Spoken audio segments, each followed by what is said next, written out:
there's still a nation of Israel today. So I always thought just Israel was always there. But for almost 2,000 years, it wasn't there. And Jesus said in Matthew 24 that that not one stone will be left upon another in Jerusalem, that they'd all be cast down.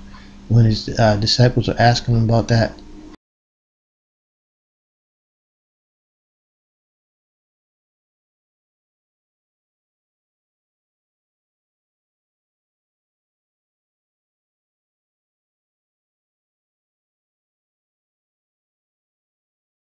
they were coming off the temple. He said, the disciples said to Jesus, look how great this temple looks. It's an awesome building. And he said, you see all these stones?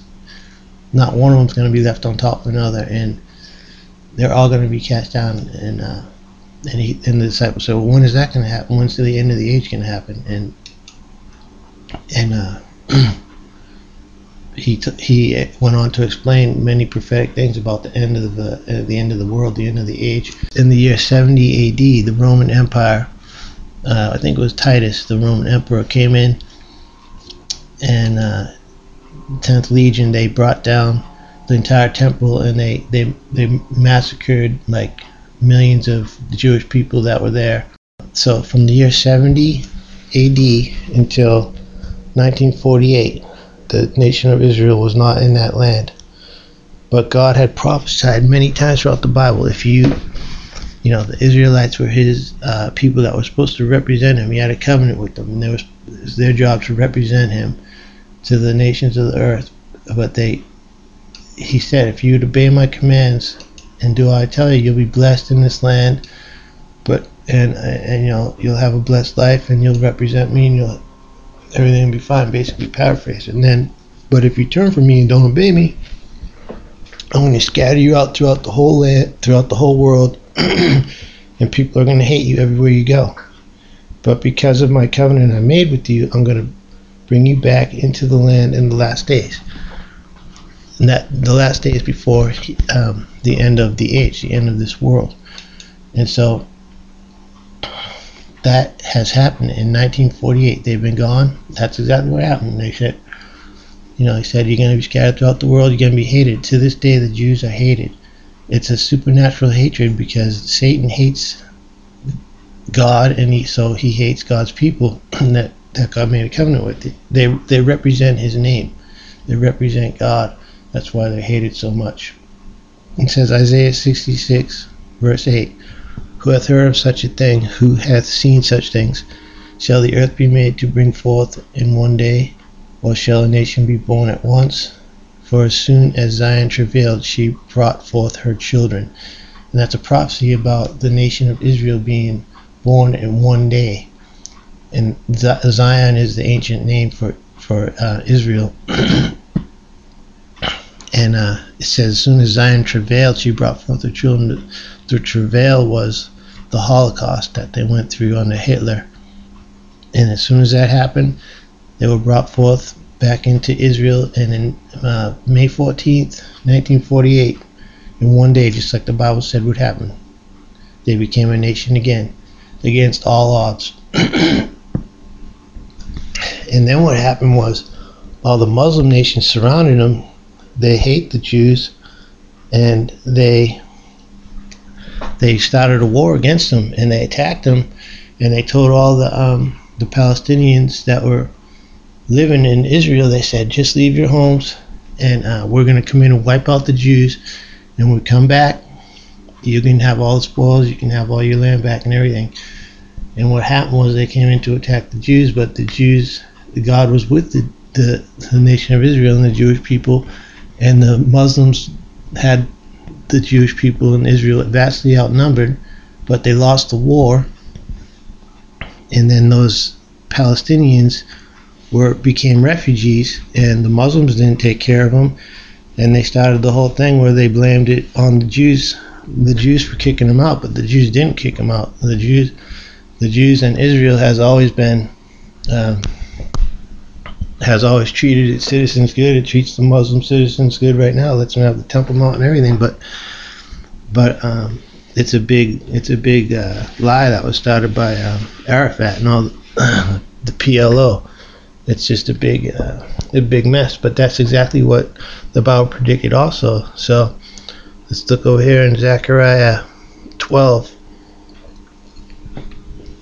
It says, "The burden of the word of the Lord for Israel, saith the Lord, which stretches forth the heavens and layeth the foundation of the earth, and formed the spirit of man within him. Behold, I will make Jerusalem a cup of trembling unto all the people round about, when they shall be in the siege both against Judah and against Jerusalem.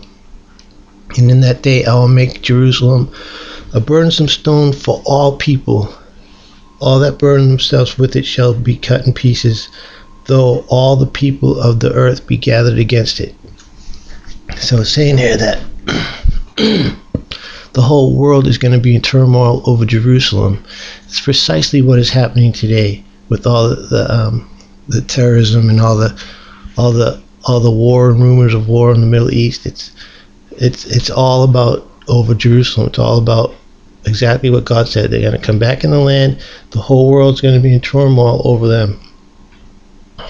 And this is prophecy. This is the Bible. This was written thousands of years before it happened. Okay, God knows what's going to happen in the future. There's no other way to explain how the Bible could know these things except that it's inspired by God. It's the only book that has these kind of prophecies that are testable. And there's hundreds of prophecies that have been already fulfilled along with these ones. So I mean, this is just a brief discussion I'm giving for people who have the interest in this. Okay. And then Revelation 3:16, it says, okay, this is just another example of prophecy that, okay, let me just back up a minute. So let me just say, like in the 1800s, there were Bible prophecy teachers who would say, at that time, the nation of Israel was completely desolate. It was just it was barren and it was a wasteland. And even what's that author's name that wrote Tom Sawyer? Can't think of his name right now, but he went over there to Jerusalem. He went over to Israel, and he said, "How could this be the promised land? It's so barren and desolate." And he commented on that in one of his books. And and there were prophecy teachers saying that the nation of Israel is going to be restored in its original place, and the Jews will go back to that land. And people scoffed at that. That's never going to happen. It's never going to happen. And then it happened in 1948. Okay, now this is Bible prophecy being fulfilled before our very eyes in this day and time. Okay, so let me just pick out something else here. Revelation 13:16. One of the most famous verses says, and it's talking about the Antichrist, the world dictator that is about to emerge within the near future. I would say my personal guess or personal theory is that we probably won't go past the year 2050. That's just my thinking, that we have any time between now and then that there's going to be a world dictator that's going to take over a global empire. It's going to be a global government, new world order. It's coming.